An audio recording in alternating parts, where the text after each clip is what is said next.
ಬಿಜೆಪಿಯಿಂದ ರೆಬಲ್ ಆಗಿ ಕಾಂಗ್ರೆಸ್ಗೆ ಬಂದಿರುವಂತ ಶಾಸಕರು. ಬಿಜೆಪಿಯಲ್ಲಿ 4 ಬಾರಿ ಶಾಸಕರಾಗಿದ್ರು, ಒಮ್ಮೆ MLC ಆಗಿ ಕೂಡ ಕಾರ್ಯವನ್ನು ನಿರ್ವಹಿಸಿದ್ರು. ಅದರ ಜೊತೆಯಲ್ಲಿ ಈಗ ಬಹಳ ಪ್ರಮುಖವಾಗಿ ನೋಡೋದಾದ್ರೆ ಬಿಜೆಪಿ ಸರ್ಕಾರದಲ್ಲಿ DCM ಆಗಿರುವಂತ ಅನುಭವ ಇದೆ. ಉತ್ತರ ಕರ್ನಾಟಕ ಭಾಗದಲ್ಲಿ ಬಹಳಷ್ಟು ಪ್ರಭಾವಿ ಆಗಿದ್ದಾರೆ, ಸಮುದಾಯವಾರವಾಗೂ ಹೌದು. ಇನ್ನು ಬೆಳಗಾವಿ, ಉತ್ತರ ಕರ್ನಾಟಕದಲ್ಲಿ ಗಾಣಿಗ ಸಮುದಾಯದಲ್ಲಿ ಪ್ರಭಾವಿ, ಸಮುದಾಯವಾರವಾಗಿ ಲೆಕ್ಕಾಚಾರ ಹಾಕಿದ್ರೆ ಅಲ್ಲೂ ಕೂಡ ಮುಂದುವರ್ತಾರೆ. ಇನ್ನು ಲಿಂಗಾಯತ ಸಮುದಾಯದ ಈ ಪ್ರಭಾವಿ ನಾಯಕರಲ್ಲಿ ಅವರು ಕೂಡ ಒಬ್ರು, ಅಲ್ಲಗಳೆಯೋಂಗೆ ಇಲ್ಲ. ಮೊದಲು ಅವರಿಗೆ ಆಕಾಂಕ್ಷಿಯೂ ಆಗಿದ್ರು, ಬಹಿರಂಗವಾಗಿ ಹೇಳಿಕೆಯನ್ನು ಕೊಟ್ಟಿದ್ರು. ಒಟ್ಟಿನಲ್ಲಿ ಈ ಬೆಳಗಾವಿ, ವಿಜಯಪುರ, ಉತ್ತರ ಕರ್ನಾಟಕ ಭಾಗದಲ್ಲಿ ಅವರು ವರ್ಚಸ್ ಬಿಗಿದೆ, ದೊಡ್ಡ ಮಟ್ಟದ ಪ್ರಭಾವ ಹೊಂದಿದ್ದಾರೆ. ಇಷ್ಟೇ ಅಲ್ಲ, ಜನತಾ ಪರಿವಾರದಿಂದಲೂ ಕೂಡ ಸಿದ್ದರಾಮಯ್ಯ ಜೊತೆ ಒಟ್ಟಿಗಿದ್ದಾರೆ, ಆಗ್ಲಿಕ್ಕುಂದ ಒಡನಾಟ ಇದೆ, ಆಪ್ತರಾಗಿದ್ದಾರೆ. ಇನ್ನು ಕಾಂಗ್ರೆಸ್ ಸೇರ್ಪಡೆಯ ಬಳಿಕ DK ಶಿವಕುಮಾರ್ ಜೊತೆ ಬಹಳಷ್ಟು ಆತ್ಮೀಯರು, ಅಂದ್ರೆ ಅಲ್ಲಿ ಯಾವುದೇ ರೀತಿಯಾದಂತಹ CM ಕೋಟನೋ DCM ಕೋಟನೋ ಅಥವಾ ಯಾವ ಪ್ರಭಾವ ಇಲ್ಲ, ಎಲ್ಲರೂ ಜೊತೆ ಬಹಳ ಚೆನ್ನಾಗಿದ್ದಾರೆ.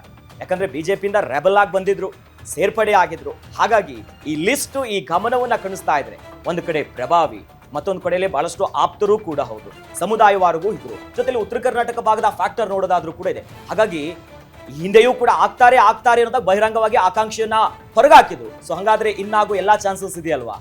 ಅಥಣಿಯ ಶಾಸಕರಾಗಿರುವಂತಹ ಮಾಜಿ DCM ಆಗಿರುವಂತಹ ಸೌದಿ ಅವರಿಗೆ ಸಚಿವರಾಗುವ ಎಲ್ಲ ಅರ್ಹತೆಗಳು ಕೂಡ ಇದಾವೆ. ಆದ್ರೆ ಅವ್ರ ಬ್ಯಾಡ್ ಟೈಮ್ ಅಂತ ಹೇಳ್ಬೋದು. ಯಾಕಂತ ಹೇಳಿದ್ರೆ ಉಪಮುಖ್ಯಮಂತ್ರಿ ಮಾಡಿದಂತಹ ಬಿಜೆಪಿಯನ್ನ ಯಾವುದೋ ಒಂದು ಸಣ್ಣ ಕಾರಣವನ್ನ ಇಟ್ಟು ಅವತ್ತು ಬಿಜೆಪಿಯನ್ನ ತೊರೆದು, ಅಂದ್ರೆ ನನಗೆ ಅಲ್ಲಿ ಟಿಕೆಟ್ ಸಿಗುತ್ತೋ ಇಲ್ವಾ ಅನ್ನೋವಂಥ ಲೆಕ್ಕಾಚಾರವನ್ನು ಹಾಕೊಂಡು ರಮೇಶ್ ಜಾರಕಿಹೊಳಿ ಮತ್ತೆ ಇವರ ನಡುವೆ ನಡುವಂತಹ ಒಂದು ರಾಜಕೀಯ ತಿಕ್ಕಾಟಕ್ಕೆ ಬೇಸೊತ್ತು ಇವರು ಕಾಂಗ್ರೆಸ್ಗೆ ಸೇರ್ಪಡೆ ಆಗ್ತಾರೆ.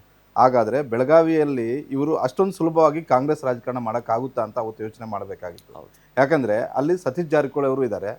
ಸತೀಶ್ ಜಾರಕಿಹೊಳಿ ಅವರ ಮೇಲೆ ನಿಮ್ಗೆ ಸ್ಥಾನಮಾನ ಸಿಗುತ್ತಾ, ಇಲ್ಲ ಸತೀಶ್ ಜಾರಕಿಹೊಳಿ ಅವರ ಜೊತೆ ನಿಮ್ಮ ಸಂಬಂಧ ಹೇಗಿತ್ತು? ಒಂದ್ ಕಡೆ ರಮೇಶ್ ಜಾರಕಿಹೊಳಿ ಅವರ ಬೇಸರದಿಂದ ನೀವು ಈ ಕಡೆ ಬರ್ತಾ ಇದ್ದೀರಾ.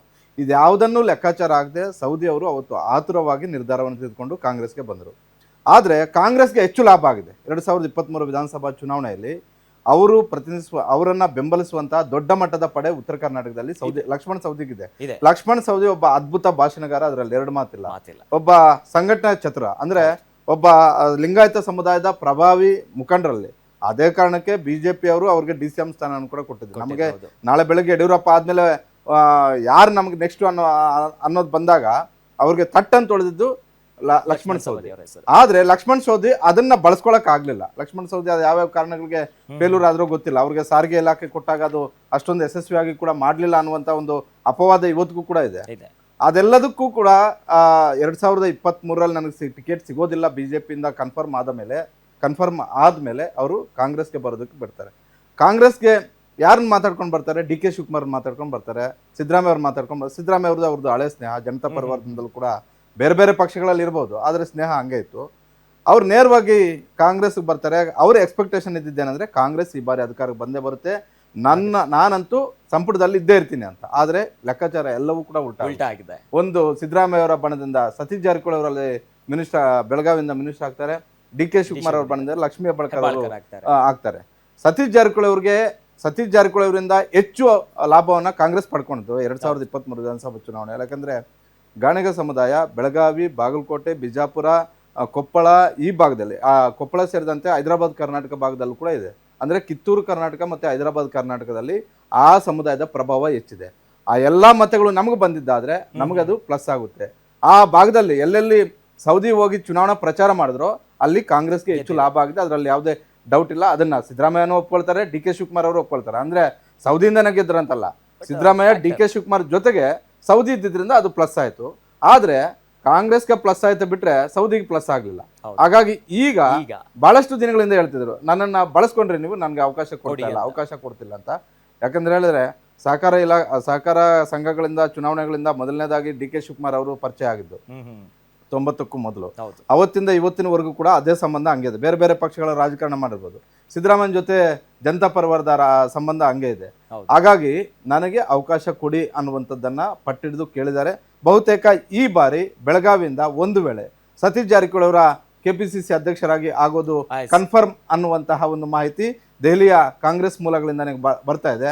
ಹೀಗಾಗಿ ಸತೀಶ್ ಜಾರಕಿಹೊಳಿ ಅವರು ಒಂದು ವೇಳೆ KPCC ಅಧ್ಯಕ್ಷರಾಗಿದ್ದಾದ್ರೆ ಬಹುತೇಕ ಲಕ್ಷ್ಮಣ್ ಸವದಿಗೆ ಅವಕಾಶ ಸಿಗಬಹುದು.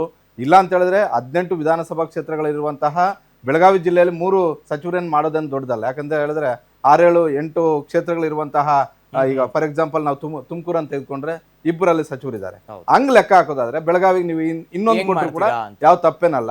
ಲಕ್ಷ್ಮಣ್ ಸವದಿ ಸಚಿವರಾಗೋದಕ್ಕೆ ಎಲ್ಲ ಅರ್ಹತೆ ಇರುವಂತವ್ರು. ಆದ್ರೆ ನಾನು ಲಕ್ಷ್ಮಣ್ ಸವದಿ ಸಚಿವರಾಗೋದಕ್ಕಲ್ಲ, DCM ಆಗಿದ್ದಂಥವ್ರು ಹೆಂಗಿರ್ಬೇಕಂದ್ರೆ, ನಾನು ಇವತ್ತು DCM ಆಗಿದ್ದೀನಿ ಅಂತ ಹೇಳಿದ್ರೆ ಮುಂದೆ 5 ವರ್ಷಕ್ಕೂ 10 ವರ್ಷಕ್ಕೂ ನಾನು CM ಆಗ್ಬೇಕು ಅಂತ ಕನಸು ಕಾಣ್ಬೇಕು. ಬಟ್ ಇಲ್ಲಿ ಬಿಜೆಪಿಯಲ್ಲಿ ಇದ್ದಿದ್ರೆ ಅದು ಆಗ್ತಿತ್ತೇನೋ ಗೊತ್ತಿಲ್ಲ. ಆದ್ರೆ ಕಾಂಗ್ರೆಸ್ ಇದೊಂದು ರೀತಿ, ಕಾಂಗ್ರೆಸ್ ಅಲ್ಲಿ ಅಷ್ಟು ಸುಲಭ ಅಲ್ಲ.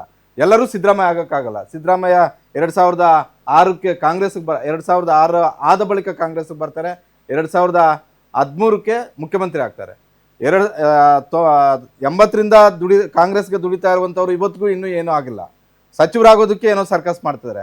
ಸಚಿವರಾಗಿ DCM ಆಗಿರುವಂತವ್ರು CM ಆಗೋದಕ್ಕೆ ಸರ್ಕಸ್ ಮಾಡ್ತಿದ್ದಾರೆ. ಪರಮೇಶ್ವರ್ ಅವ್ರಿಗೆ ಎಲ್ಲ ಅವಕಾಶಗಳು ಇದ್ವು ಮುಖ್ಯಮಂತ್ರಿ ಆಗುವಂಥದ್ದು. ಆದರೆ 2013ರಲ್ಲಿ ಅವರು ಸೋಲು ಅವರನ್ನ ಅಡ್ಡಗಟ್ಟಿತ್ತು. ಅವತ್ತು ಕೊರಟಗೆರೆಯಲ್ಲಿ ಸೋಲಾಗಿದ್ದು ಅವರು CM ಆಗೋದಕ್ಕೂ ಕೂಡ ಬಹಳಷ್ಟು ತೊಡಕುಗಳಾದವು. ಬಟ್ ಈಗ ರಾಜ್ಯ ರಾಜಕೀಯ ಒಂದ್ ಕಡೆ ನೋಡಿದ್ರೆ ಬೆಳಗಾವಿ ರಾಜಕೀಯನೇ ಒಂದು ಟರ್ನ್ ಬೇರೆ ಇರುತ್ತೆ. ಸೊ ಒಟ್ನಲ್ಲಿ ಈಗ ಮೂರ್ ಜನರಿಗೆ ಚಾನ್ಸ್ ಸಿಗುತ್ತೆ. ಅಥವಾ ಅಲ್ಲೇನಾದ್ರೂ ಕೋಕ್ ಕೊಡ್ತಾರಾ, ಏನಾಗ್ಬೋದು, ಬದಲಾವಣೆ ಆಗುತ್ತಾ?